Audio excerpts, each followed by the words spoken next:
Hey everybody, it's Matt. This is the 10-Minute Bible Hour podcast, and today's a big day because we're starting a new season of the program. So if you're brand new, you picked a great day to jump in. You're going to get it fresh with the rest of us. Here's what we do around here. We pick a book of the Bible, and then we work straight through it, one little chunk at a time. We track down rabbit trails, and we learn it together. I do not know all the things about the Bible or Christianity or the history of the church. There's a lot to learn. It's a very big subject. And so part of the fun of this format is that we have time, and we dedicate a little bit of time every day to just thinking about it together and learning about it together in real time. So far, we did a big, long series on the book of Matthew starring Jesus. That one was, I thought, just a blast. It was super fun. Then we did a quick little season where we covered one book of the Bible per day, real fast. And then in season 3, we did the Old Testament, highly dramatic, very fun book of Esther, set during the very end of the Old Testament period in the Persian age of the Bible. And then after that, we did the book of Nehemiah in the last season that we just finished up. And that's also an Old Testament book.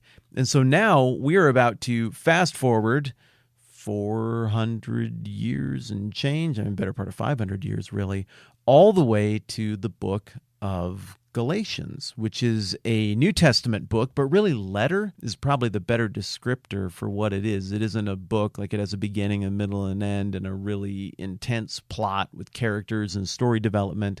It is a letter written by a concerned gentleman. This is the Apostle Paul, to a bunch of people who are pretty new at following Jesus. And for them, it was going great early on. And then some stuff happened. Some people showed up with different opinions, and the whole proposition turned real weird. Paul gets wind of it, and he writes this letter to help sort out the weirdness that is set in and sort of the collateral awesomeness of Galatians for you and I, looking at it together, is that it deals with questions that you gotta ask when you're tackling the big stuff. God, life, death, eternity, your own behavior, your own worth or worthiness. And also, it sort of speaks directly to some of the weirder, cultier, more controlling impulses that a lot of times come with religion. So there's really important, big picture, but also very personally applicable theology stuff going on here. And I think you and I are going to have a blast going through this thing. Another reason I think it's going to be particularly fun going through it is the tone of the author. Paul has got the snark dial set to 11 for a good chunk of this letter.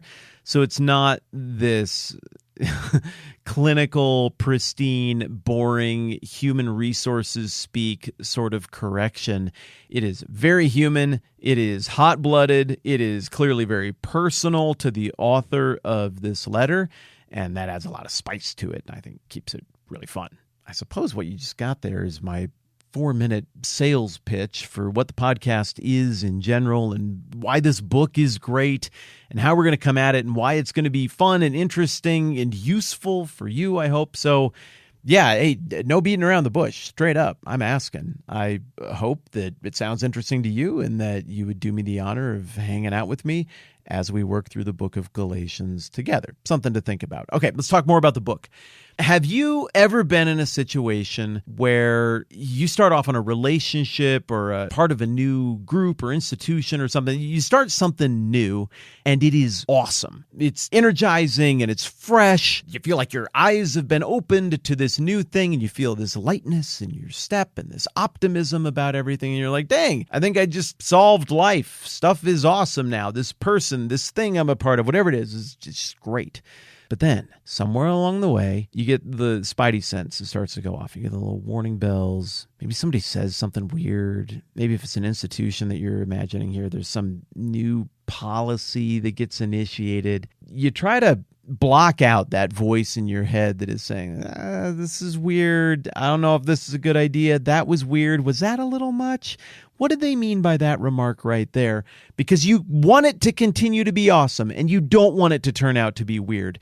But then more and more things happen and you realize, gross. This is turning controlling and it's not what I thought it was. I was having fun, but now I'm not having fun. The value proposition is flipped upside down. What do I do? And then you kind of have three options in that situation. One, you can just go with it and be like, well, sunk cost fallacy. I'm already this far into this thing and it makes me happy and I kind of burned some bridges to get into it. So I am just going to live in this new, weird, controlling, unhealthy, culty environment. And I guess that's just my fate and that's what I'm going to do now. Or option number two would be I am out and I don't care if it's hard, but I do not do things like this. And as soon as I figure out that something is weird and controlling and bizarre, I'm leaving. This is no longer healthy.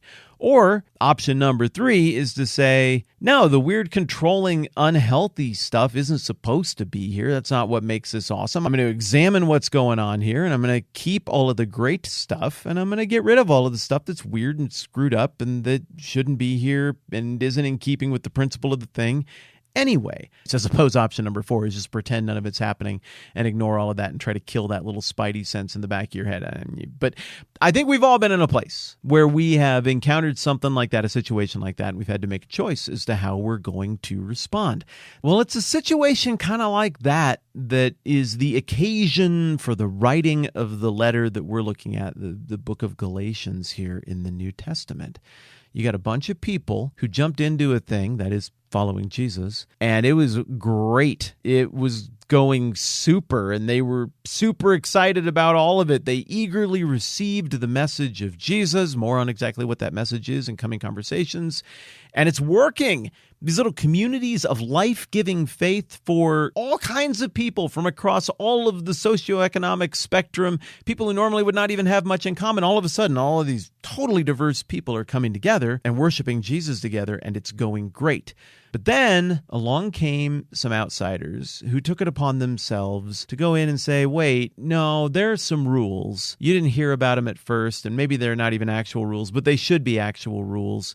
And we are going to inflict those bonus controlling, quirky, weird rules upon you. Then it throws everybody into confusion. It's weird, and it takes the luster off of it all. And it used to feel awesome, and now it feels gross. And now these little communities of faith that had been thriving are suddenly really struggling. And when the guy who went around and initiated these little communities of faith, the Apostle Paul, gets wind that this is going on, he's real mad. And he chooses the option that I threw out just a second ago to say, no, we're going to examine all of this and we're going to throw out the stupid stuff and we're going to keep the good stuff because this following Jesus thing is right and it's true and it's good and it's life-giving. And this other stuff that is weird and controlling and culty, no, we're not going to do that, and we're not going to take any hostages here. I mentioned earlier that the letter has a bit of a tone to it. That's why Paul is legitimately angry that people are coming in with this weird, controlling, culty, rule-oriented, bait-and-switch, change-the-deal nonsense, and he is not going to hold much back as he calls that out. So what we are getting in the book of Galatians is a letter to a bunch of people who signed up for something awesome that was going awesome, and then some weird controlling types inserted themselves into the situation and started inflicting their weird little proclivities on these happy, thriving people. And along comes Papa Bear in the form of Paul the Apostle to call out the nonsense and get rid of the riffraff and try to get things back on track. But this is not just a peek into some ancient tension that teaches us a little bit about human nature. This has implications that resound through history, that resound through the human spirit and the human soul, regardless of when someone is picking up and reading this letter. So the implications are very similar for the person who this letter was originally written to, as they are to a person who read it 300 years later, as they are to you and me, picking it up and looking at it right now together. This book of the Bible has been a big deal for a long time, and it has bearing on the lives of the people who encounter it right now, even today, as you are listening to this. I think we're going to have a blast learning about it together. I can't wait to see what we find, what we discover, how it affects us. Thank you so much for being here for the first episode of this season, for even considering committing to this thing. And I hope you're here with me on the last episode of this season when we can give each other an over-the-microphone high five, celebrating that we had fun, we put in the work and the thought to get the book of Galatians in our hip pocket. All right, more tomorrow. I'm Matt. This is the 10-Minute Bible Hour Podcast. Let's do this again soon.